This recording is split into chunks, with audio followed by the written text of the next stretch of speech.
Hi, students, and welcome to today's live IELTS class.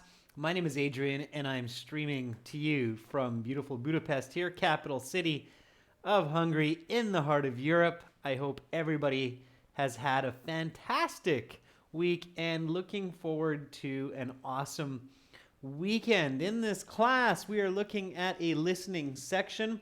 We're going to do some practice, and I will give you some strategy for these more difficult parts 3 and 4 of the exam. Students, I'm doing great. Thank you for asking. High Tech Guy PH. Good luck to those of you doing the exams tomorrow. Hi Pedram. Shamsidin Hakimov. Hello, Flower Sun. What a great name. Again, students, these lessons, materials, they come from our premium packages at aehelp.com for academic IELTS and for the general version of the test.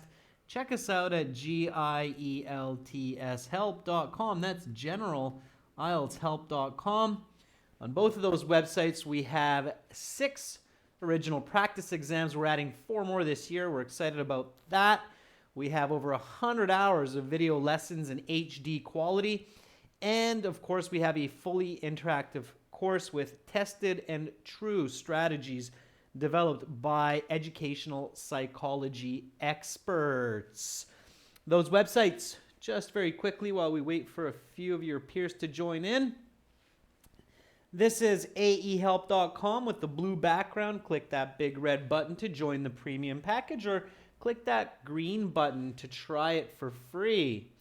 Same idea with the general package. Click the big red button to join the full course, or the green button to try it for free. Guri Grawal is saying, give me some tips for multiple choice questions. For multiple choice questions, Guri, you have to listen for the answer. You can't just expect the answer to pop out from the choices. That's just a quick tip. All right, students, if you have questions like Guri about multiple choice questions in the listening, you can find the answers in the premium package. You can also send me an email, adrian@aehelp.com.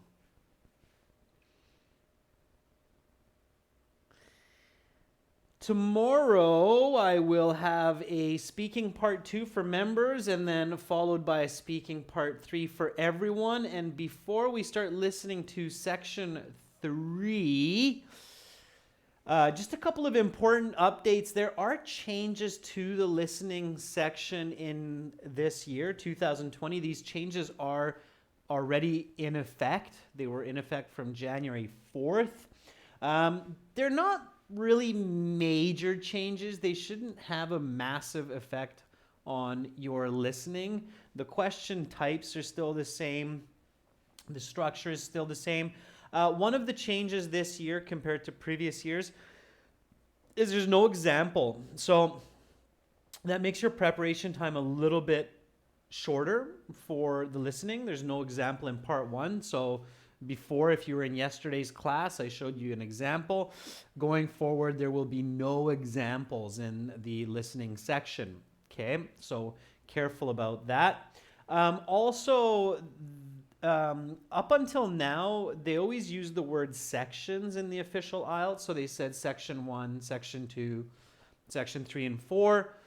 And now they're going to stop doing that, and they're going to use the word parts, which is great, because we actually started using the word parts years ago.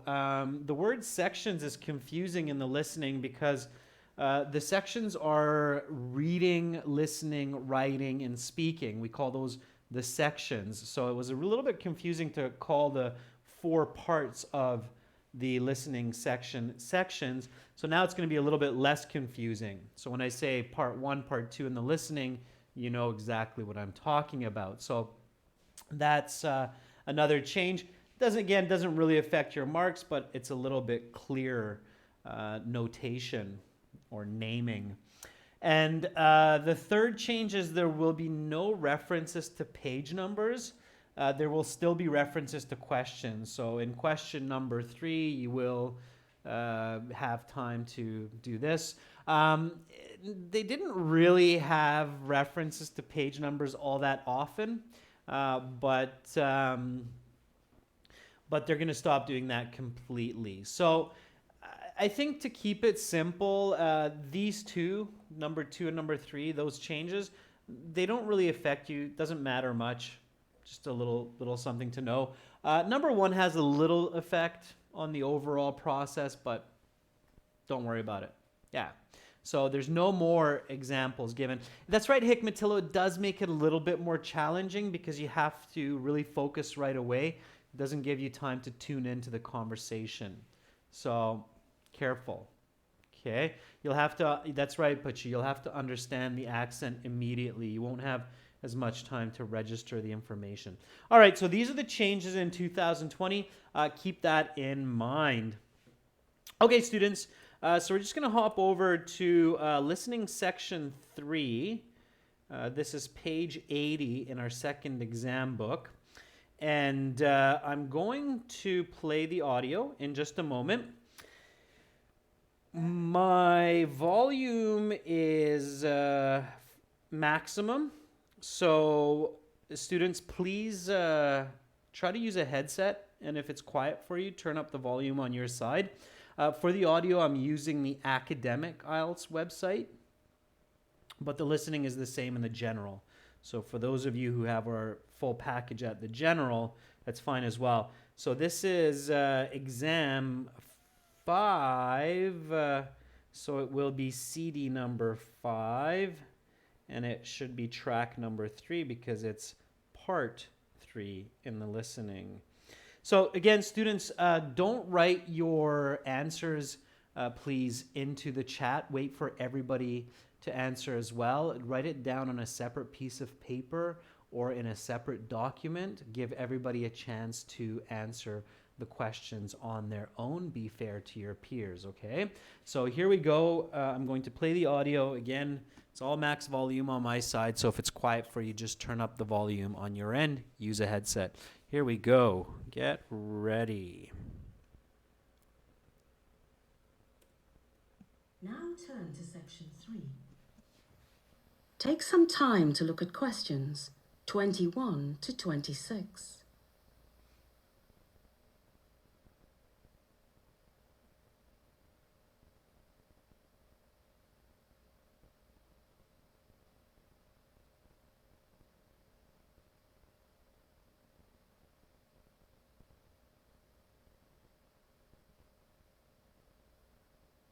Listening, section 3.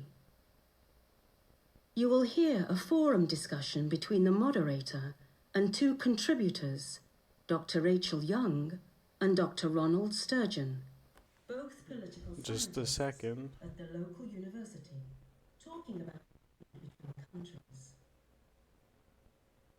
Now listen carefully. I think I chose the wrong audio there. Just a moment. It's going to be test 4. There we go. Battery 70%.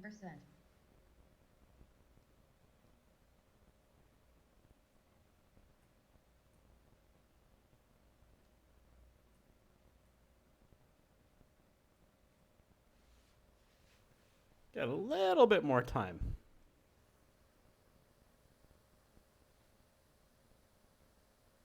Listening, section 3. You will hear a panel discussion on the ethics of zoos. Now listen carefully and answer questions 21. Sorry, one more time. Maybe I should just look at the instructions. CD6, track 3.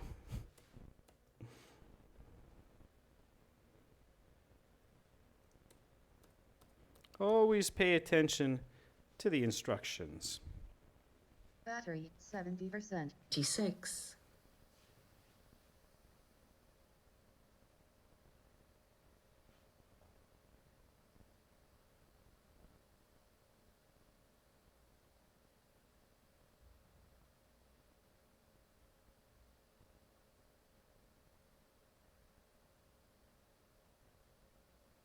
Listening, Section 3.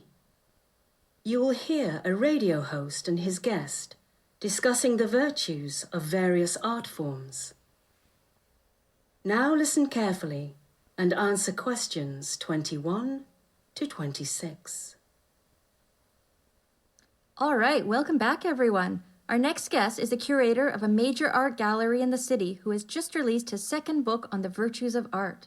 We're pleased to have Mr. Edgar Patterson here today. Welcome to the show, sir. Thank you for having me on. It's a pleasure to be here, and please call me Edgar. Edgar, of course. Now, in your first book, published 4 years ago, you focused on performance artwork such as plays, musical concerts, films, and other such works. Your second book is a little closer to home for you. It concerns purely creative fine art. Well, yes. It deals with the aesthetic virtue of different painting styles. Okay, so give our viewers a quick rundown on what your book is about. Does it make an argument? I mean, does your book take a position on a certain issue in the world of art? Yes, my book does take a position, and a rather radical one. The main thesis of my book is that the meaning we associate with a painting exists purely within ourselves. This is in stark contrast to many commentators who believe that the author of a painting gives the painting its meaning. Under this framework, if an artist intends his painting to represent the fear of an orphan child, then this is the one and only meaning such a painting can have. We might call this the intention theory of art. Conversely, my theory is that no matter what the intention of the author is, the meaning of the painting comes from the viewer. The meaning is exactly what the viewer thinks it is. This solves an important problem with the intention theory of art, namely that we do not have access to the mind of the artist, and therefore we do not have access to the painting's meaning at all. Very interesting, Edgar. But doesn't the intention theory work as a sort of grounding for artistic analysis? What I mean is, while we might not know the meaning the artist intended, isn't the point of art to try to discern this meaning? If art is just whatever we want it to be or feel it as, doesn't that somehow make it less valuable? That's an astute critique of my position, but one I have an answer for. My response is that art is not merely what we want it to be or feel it as. We can still participate in our critique and interpretation. All I want to say is, in the end, it is up to us to discern the meaning and value of paintings on our own. You now have some time to look at questions 27 to 30.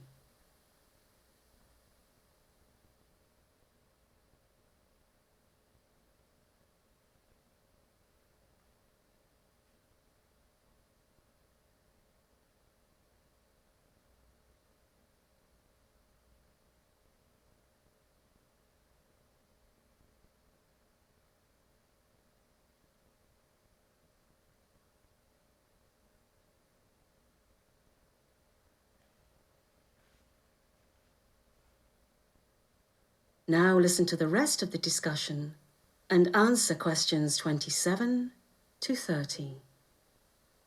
Now, let's talk about one type of controversial art, abstract art. How does your, can I call it a subjective theory of meaning? Yes, that is fair. Okay, how does your subjective theory of meaning apply to something like modern or abstract art? Art which doesn't tell an obvious story or have a clear meaning. Many people think that such works of art have no meaning at all. It's certainly an interesting case, but one which my theory is well matched to deal with. You see, abstract art has its critics. Like you say, they think it has no meaning at all. However, other people think abstract works of art have all sorts of meanings. Now, under the intention theory, most of these commentators will be wrong, since the work of art either has a meaning or it doesn't, and if it does, then it only has a single meaning. So under the intention theory, only those critics who discern the specific meaning of the artist will be successful. My theory, however, results in each critic being correct in their own way. For example, if, after critically analysing a certain abstract work of art, I determine it is meaningless, then it is meaningless. Because the meaning of an artwork comes from within, I cannot be wrong, and neither can other people. The critic who sees a metaphor for suffering and the critic who views it as something entirely different are both right. We are all correct in our interpretation, as long as we've given the painting a fair critique. What do you mean by a fair critique? Well, I mean it is not enough to merely look at a painting and write it off immediately as meaningless. one must go through a certain process. That said, there are certainly other... That is the end of section 3. You will now have half a minute to check your answers.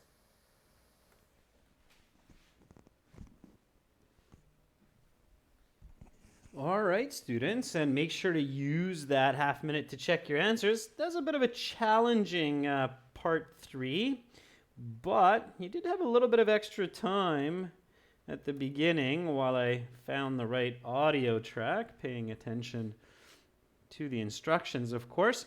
Let's talk about this and how you can get a good score with this kind of a challenging part 3. Okay, so here we have some multiple choice questions, and I know that multiple choice questions in the listening are quite challenging for a lot of students, so I'm going to give you some strategies. First of all, how many books has the guest written? What do you think? Was it A1, B2, or C3? So how many books? Shamsidin says B, it's 2. Sagar says it's B. Flower Son agrees. Hikmatillo and Charlie Sen all agree that it's 2 books. Okay, this kind of multiple choice is a little bit easier. I mean, the answers are very short, so that's fine. Okay, next one's okay as well. They're really just one-word answers. Now, here is my first tip for you when you're reviewing multiple choice questions, okay? So tip number 1 for listening multiple choice is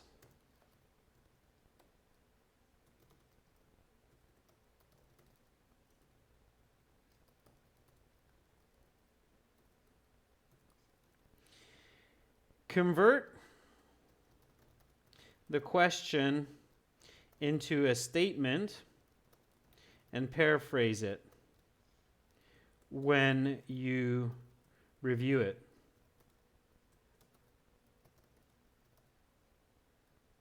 In your mind, of course. So here, what description does the guest give his book's thesis? Okay, that's the question here. So change that into a statement that you think the guest would say, or the host, and paraphrase it. Okay? How do you think you might hear this part of the question in the audio before you give me the answer that you think is correct? Okay? There's not going to be similar words here. This is actually quite different in the audio, Arbind, and that's often why students find these multiple choice questions difficult, because the words are not the same in the question that you hear in the audio. Okay, so what do you think you might hear for question 22 in the actual audio? What would be the sentence? Hikmatillo, change the question into a statement. So this is a question with a question mark. You need to change that into a statement. All right? Puneet, these live classes are Wednesday to Saturday at this time. Okay. Seth, very good. So Seth says, I think the word position was used. Yeah, so...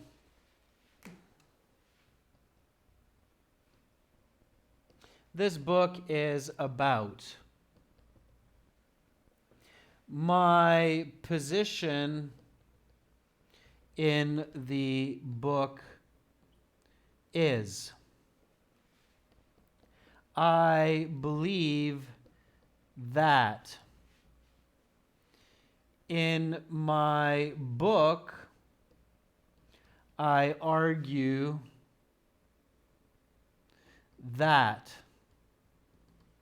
Okay, so these would be a statement paraphrase of this question, all right? So this book is about da da da da da. My position in the book is pa pa pa pa pa. I believe that da da da da da da. In my book, I argue that.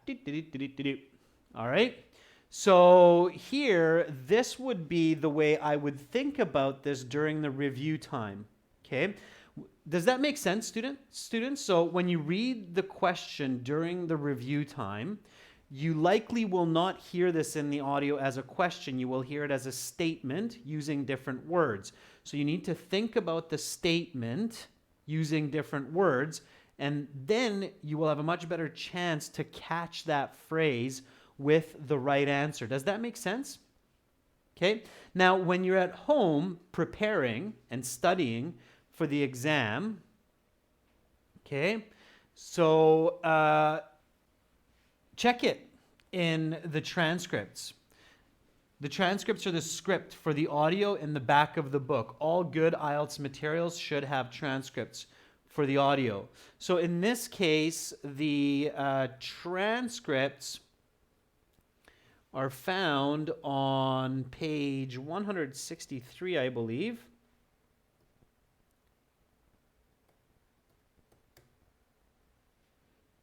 Okay. And so here I can check, okay, where is this answer coming from?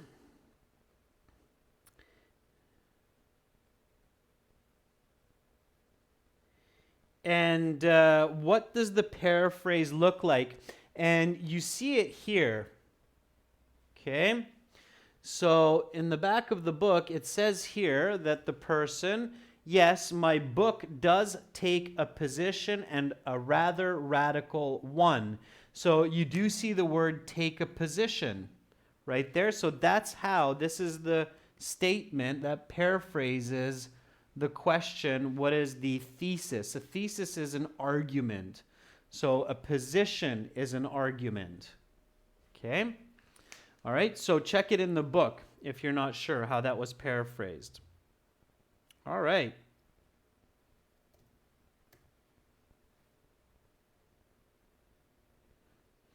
So now we know that the correct answer is B. The description the guest gives his book's thesis is that it's a radical thesis. It's a radical thesis. Radical means that it's different, it's new, people argue about it. Okay, it's radical. It's a new and different thesis. So the correct answer here is B. Okay? All right, so he says, I take a radical position, means his argument is radical. Because thesis, position, argument, they're all the same. He describes his thesis as radical. All right? Okay. Now, the next one. Which statement best describes the intention theory of art? A, the author creates an artwork's meaning. B, the meaning comes from the viewer. Or C, there is no meaning outside of the viewer's intention. Okay? So the intention theory is the name of his theory, not his thesis. Theory and thesis are not the same idea. Okay? Theory is the idea, it's not the argument. So the intention theory of art, what does that mean? That's his idea. Okay? Now, the next couple of points. So the correct answer here is A. And maybe for some of you that was difficult. The author creates an artwork's meaning. A couple more points for multiple choice questions and for challenging listening sections, okay? So first one, I said if you have the multiple choice question, convert the question into a statement, paraphrase it. The second point here, okay, is listen for the answer. Try not to expect the answer to jump out at you. Okay? So one big mistake that a lot of students make in these multiple choice questions is they try to read the question, they try to read all of the answers, which is difficult because this is a lot of information. So trying to read all of that takes a lot of time. Number one. Number two, trying to remember all of this information is very difficult. And then what the student is hoping is that suddenly the speaker will say, the author creates an artwork's meaning. Oh, that must be it then. This is A. Okay? And if you're lucky, that might happen, but it doesn't happen often enough to get a band 7 or higher. Okay? It only happens enough to get maybe a band 5.5, maybe a 6. If you luck out, you might get a 6.5, but definitely not a 7. So instead, what you want to do is you want to pay attention to the question. So this is where you need to pay attention, and then listen for the answer. So here, again, I would say that the intention theory means that, and then what I'm doing is I'm listening for this part of the idea. So the intention theory means that. What I mean by the intention theory is, so I'm focusing on that content rather than trying to catch, or instead of trying to catch these words, which might not even be there because they're paraphrased. Okay? All right? So keep that in mind. Okay? Now, the next point, C, is use logic to help you for difficult multiple choice questions, okay?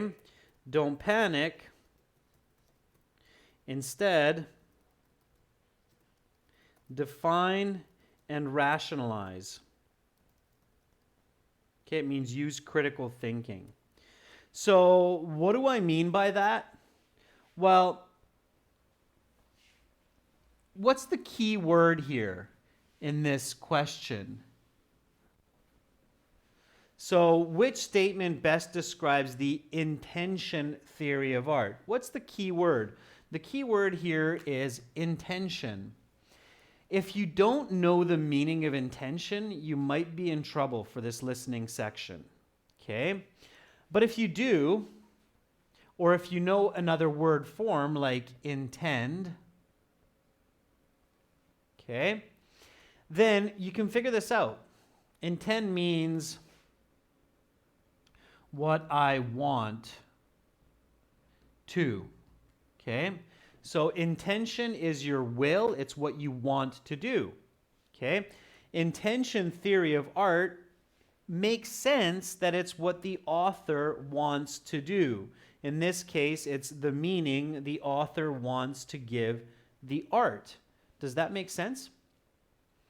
So I take it easy, I don't panic even if I missed it, and I go, all right, what's the logic here? Intention meaning, the intended meaning of art. If I had to guess, logically for that, it means, in my opinion, it's what the author wants to say with the art. Okay? So, does that make sense? So never panic, never just give up. Okay? If you don't catch it while you're listening, then use logic during the 10 minutes to transfer your answers to the answer sheet. Okay? So in this case, the correct answer is A. It makes sense. Okay? Is everybody picking up? Kind of looks like some of you are wandering off and thinking about other things when your exam is and what you should do and what are some points. Remember, students, focus, keeping attention and focus is a key part of success, especially in the listening section. Are you picking up what I'm putting down? Are you following me? Don't worry too much about the exams that you took. If you're taking it again, focus on the exam in front of you. Learn from the past, look to the future. You can see a lot of chatter about past exams. IELTS exams are always different. There's no way to predict your future exam questions. It's impossible. Don't even try it. Okay? All right. So again, use your logic. Don't panic. And if you can't do it real time, just do it in the 10 minutes to transfer answers to the answer sheet. Okay, that's the key. All right. So following that logic, following with this idea, what is the biggest problem with the intention theory? So if I was able to figure out, and this is where good logic is really useful, if I can figure out that the intention theory means the meaning the artist is giving the art, then what's the biggest problem with that theory? It's not C. It doesn't lack grounding. The artist knows what they want to write. Sometimes students think that if there's a tricky word in there, like grounding, that must be the right answer. But in this case, no. It's actually wrong. Seth G. Vlogs says it's A. Because logically, if I'm looking at a painting or a sculpture, my biggest problem in trying to figure out what it is or what it means is I don't know the artist. In many cases, the artist died hundreds of years ago, so I don't know what the artist is thinking. I don't have access to the mind of the artist. That's the logical answer. So A, okay? The IELTS exams, students, are highly, highly logical. Okay, it's high quality information, right? It's not all over the place. It's not random. It's high quality, coherent information. Okay, keep that in mind. Okay, 25 to 26, write no more than 2 words and or a number for each answer. According to the host, one of the main goals in art critique is to understand a painting's something, and the intention theory seems best equipped for this task. So just logically, what's the main goal in an art critique? It's to understand the painting's what? What word would you put in there? And for this one, I would recommend listening for a word that's used again and again, right? Meaning, Charlie Sen and Lena, Krob, Onisim, absolutely right. Wet, dry, very good. Meaning. Okay. If you write the word message, wet, dry, it's very close to meaning, so you might get it correct, but you have to be careful. All right. Pay attention to words that are redundant or repetitive. So if I again go back to the transcripts here for just a quick moment, you will see that the word meaning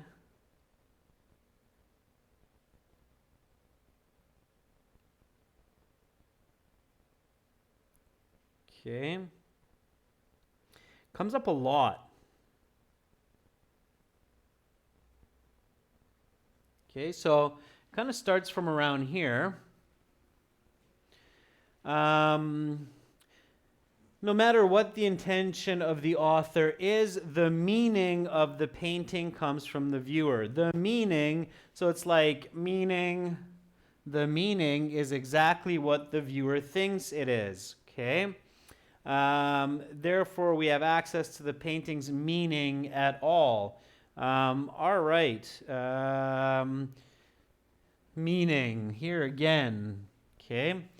So, when you want to figure out some answers, think logically. Also, listen for those redundant words that come up again and again. If you hear a word 4 or 5 times, there's a very, very good chance that it's going to be the answer for at least one of those questions, especially if it makes sense. Okay? So make sure to catch it. Okay? If you hear a word again and again, write it down. Okay? see if it fits into one of the answers. That's my next tip for you. So tip 2, if you hear some words over and over again in parts 3 and 4, write it down or write them down and see if they are the correct answers to one or two questions. Again, you can do this during the 10 minutes to transfer the answers to the answer sheet in that time, okay? So the word meaning. All right, in this case. Let's go back to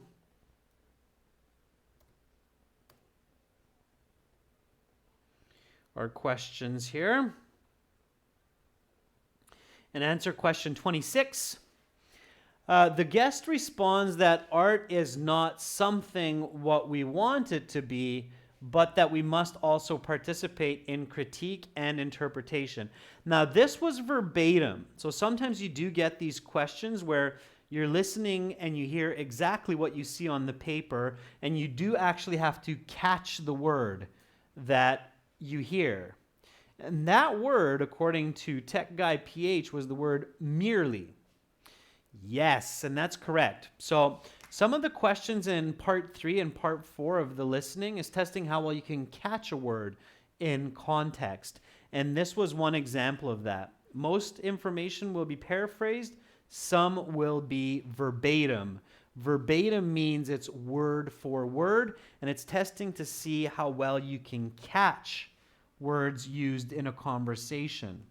Okay? The word merely in English is a synonym for the word just. Okay? So the guest responds that art is not just what we want it to be, but that we must also participate in critique and interpretation. All right. Let's keep moving along. Now here we had a table. And this is kind of a nice question because at least you have a 50-50 as long as you read the instructions carefully. So it says complete the table, answer right or wrong for each question. So that means that it's going to be right or wrong, yay or nay, okay? Again, right or wrong. So if you're not sure, you've got a 50-50. But again, don't forget about logic, okay? Logic can help you a lot. So here we have two theories, intention theory.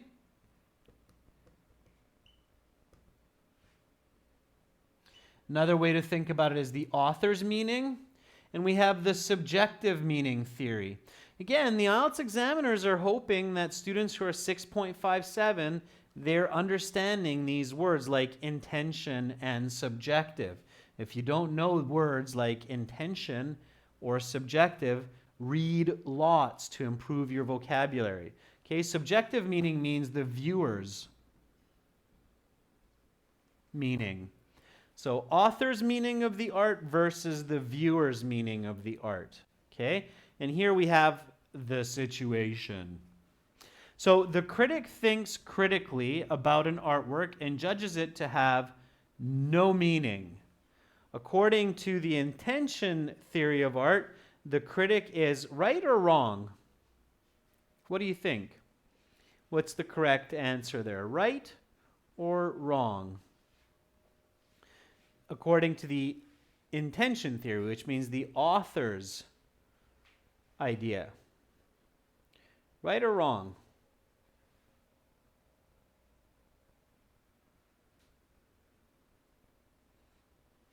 Correct answer is wrong. Okay? Because according to the intention theory, the author always has meaning. The author, when you make a painting, we always give it some kind of meaning, right? So if I go like this, and that's my beautiful artwork, and you go, well, no, Adrian, that has no meaning. I mean, I'm really looking at it, but it has no meaning. Then I would say, why would you say that? It's actually two dogs fighting near the river. And you're like, what? And I'm like, well, I'm the author. That's my meaning. So it's correct. It has meaning. So to say that it has no meaning is wrong because the author always gives it some meaning, if nothing more than just lines on a piece of paper. Okay? Here, according to the subjective meaning of viewer's meaning, that's you, and you are just looking at this scribble, you're correct. Okay? You don't see that. So according to this theory, you're correct. According to this theory, you're wrong. Does that make sense? Okay? And again, make sure to use the words right, wrong. That's what the question tells you. Okay, next question. Critic does not think critically about an artwork and judges it to have no meaning. Okay? Again, according to the intention theory, the critic's wrong because it always has meaning, right? And according to the subjective meaning, what do you think? The critic is right or wrong? So the person looking at the art and says, meh, it has no meaning. According to what they told you. Is that correct or not wrong? Yeah, it's wrong. Absolutely. Why? Because in the audio, the man says that you have to at least give it some time, some effort, and try to see the two dogs fighting beside the river.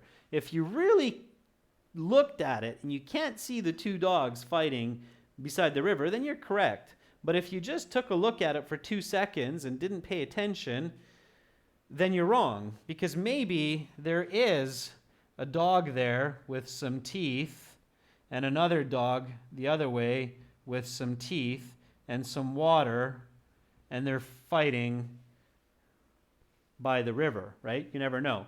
So, wrong, okay? All right, last one. Critic understands the author's meaning. Okay, so the critic understands the author's meaning. The critic is right or wrong? According to the viewer's subjective meaning, of course the critic is right.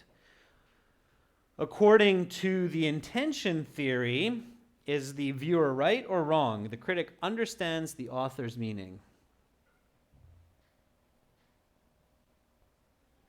Yeah, the critic is right. So if I draw a stick man holding a flag with a peace sign, okay, and let's go all the way through the peace sign, yeah. So if I do this, and I'm the author, clearly I drew a happy stick man holding a peace sign, and you go, yeah, I think this guy, Adrian, he drew a stick man holding a flag with a peace sign, then you're right. Okay, you understood the meaning and you're correct. So again, you can kind of figure these out. As long as you understood the audio mostly, you can kind of figure out the correct answers. But to do that, you have to stay calm and use critical thinking. I hope that makes sense. I think what happens is a lot of students, when they have a passage like this one, talking about art and about theory, they freak out. Okay, they're like, oh, what? I hate art. I don't like theories.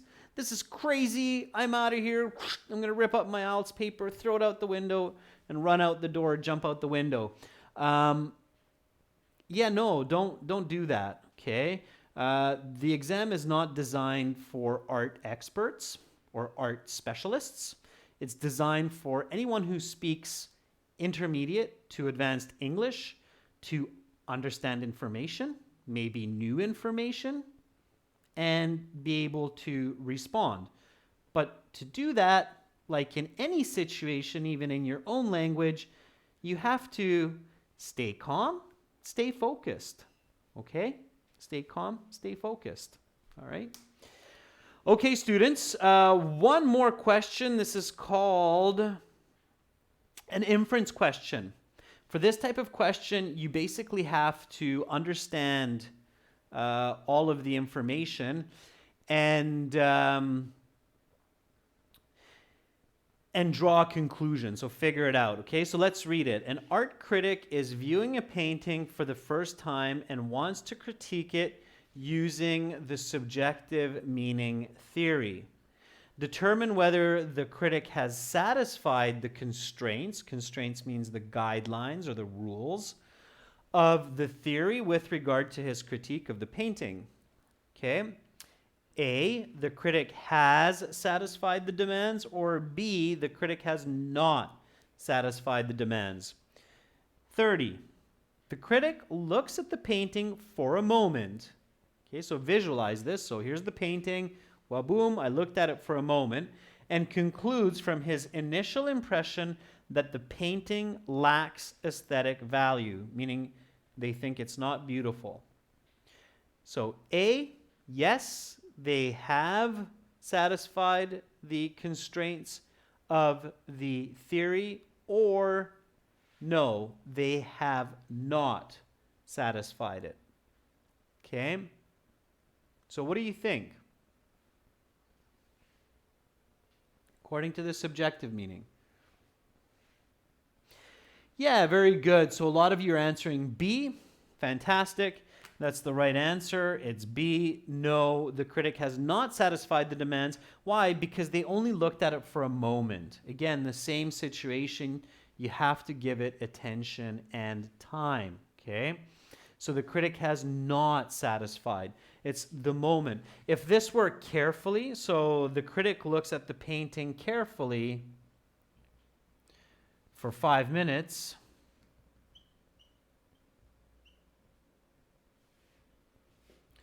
and thinks about it, and then concludes that it's not beautiful, then it would be A. I hope that makes a lot of sense for you. All right, students, so that's section 3. Let's listen to section 4. Again, I'm going to play section 4 from the website. Don't write your answers into the chat. Just wait until the end, okay? So here we go, students, with section 4. I'm going to get right into it. Battery, 70%. Get ready to listen. Now turn to section 4. Take some time to look at questions 31 to 40.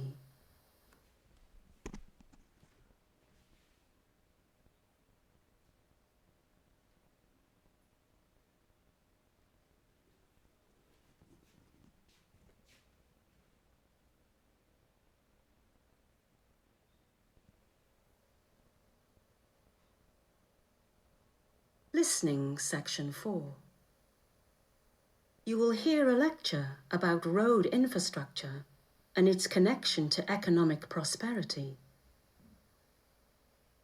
Now listen carefully and answer questions 31 to 40.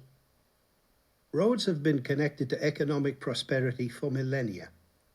The first roads were thought to have been created by repeated animal grazing and then utilized by humans as ready-made routes for travel between adjacent lands.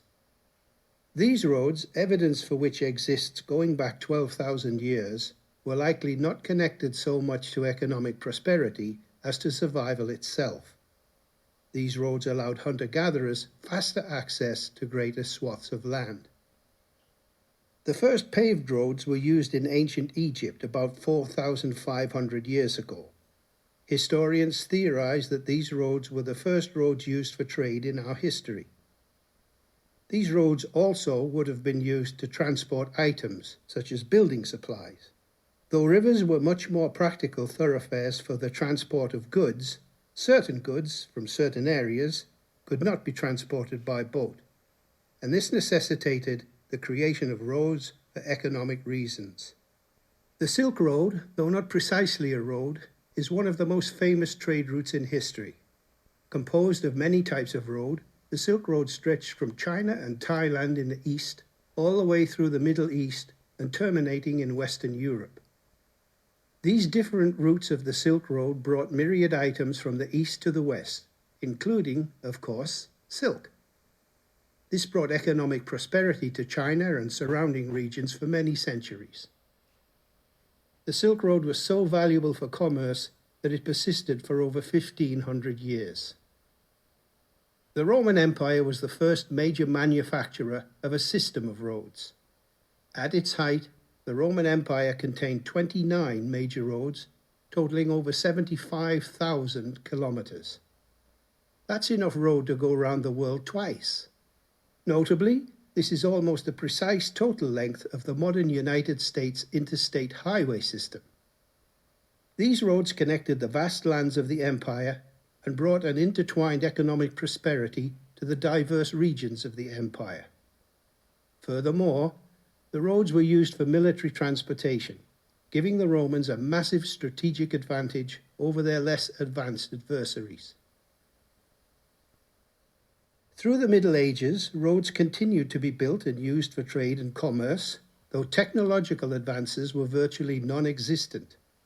Though tar-based roads were used briefly in the Arab Empire in the 8th century, this technology would not take off for another millennium. Today, our roads and highways connect our communities, countries, and economies. They are the modern trade routes by which we are all connected to each other. The modern world would not be possible without the vast expanse of road infrastructure. One interesting development in the history of road infrastructure was the advent of underground systems. The first such system, the London Underground, opened in 1863. Such subterranean routes greatly increase the volume of human life that a city can sustain, thus increasing that city's economic output. London would not be a fraction of the economic powerhouse it is today without its underground rail system. The same can be said for virtually every other major economic centre. Underground systems are the next generation of economic generators. While roads move goods which create economic prosperity, underground systems move human capital, which creates further economic prosperity. What is the next great advance in ground transportation? Some futurists have theorized about a system of tubes propelled by air pressure or other means, which would transport individuals vast distances in short times. Such a system could move humans at unprecedented speeds, perhaps with an economic footprint far less than that of subterranean networks. Such tubes could even be built underwater. Imagine such a system connecting New York to London or Tokyo to San Francisco. It would be incredible. Whatever lies ahead for humanity, roads have gotten us to where we are, and they are very likely to play a prominent role in getting us to where we will be next, in one form or another. That is the end of section 4. You will now have half a minute to check your answers.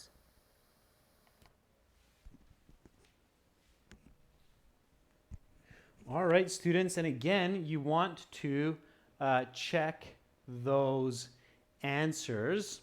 All right. And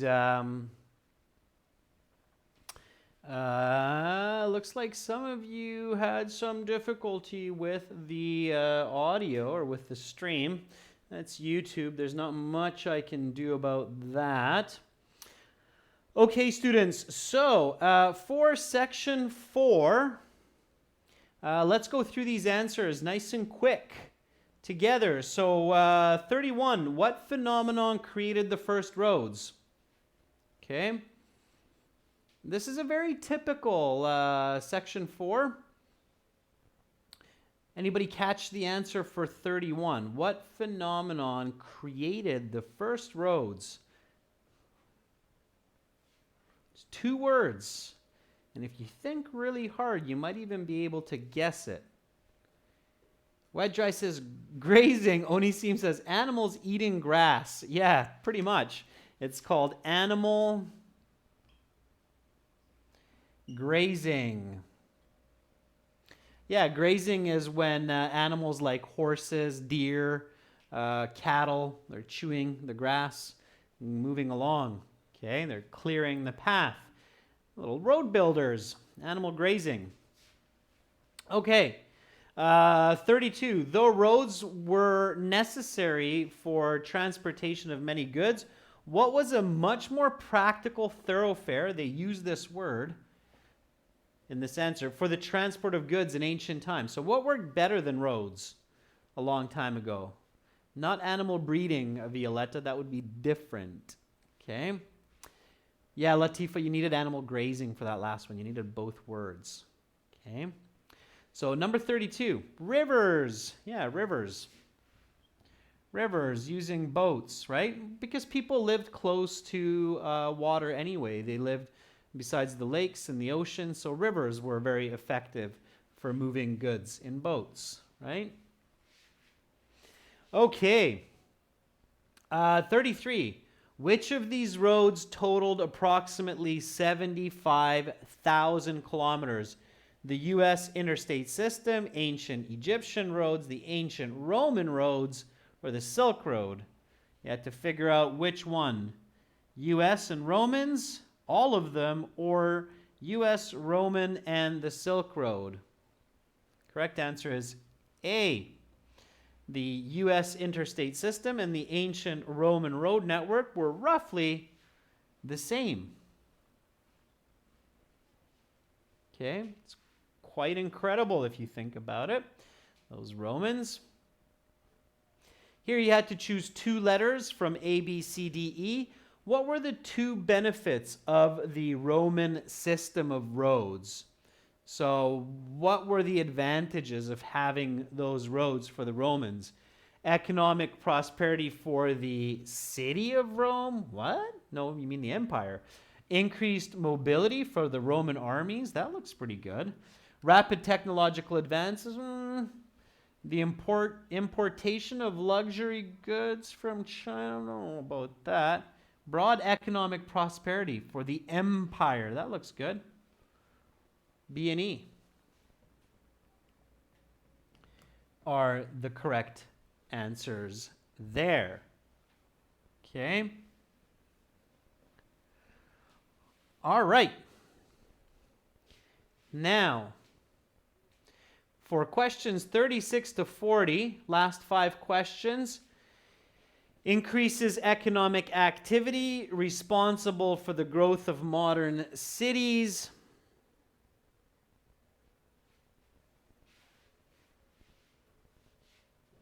Used for military transportation, moves human capital, will move human capital at unprecedented speeds. You have to put the correct letter. A applies to ancient roads. B applies to the subway system. C, future transportation. Or D, all of them, ancient roads, subways, and future transportation. These last 5 questions, students, I will leave for you to do for homework. And you can send me your answers to my email and I will give you the answer key. Okay? So my email is adrian@aehelp.com. Send me your 5 answers and I will give you the answer key so you can see if you're right or wrong. To get these listening exams, to get over 100 hours of HD video lessons as well as a fully interactive course with strategies and an application for your phone, join our premium package at aehelp.com for academic and gieltshelp.com for a general, okay? So again, the websites, we were using the academic. It looks like this. And for the general, it looks like this. In both cases, you can click those red buttons to join the premium packages. All right, that's it for me for today, students. Thank you so much for hanging in there. I know that was challenging. Those were some difficult part 3, part 4 listenings. Keep up the good work. Stay focused. Tomorrow, I will be back with part 2, part 3 of the speaking section. Much love to all of you from Central Europe. I hope that your weekend will be off to a great start. Bye for now.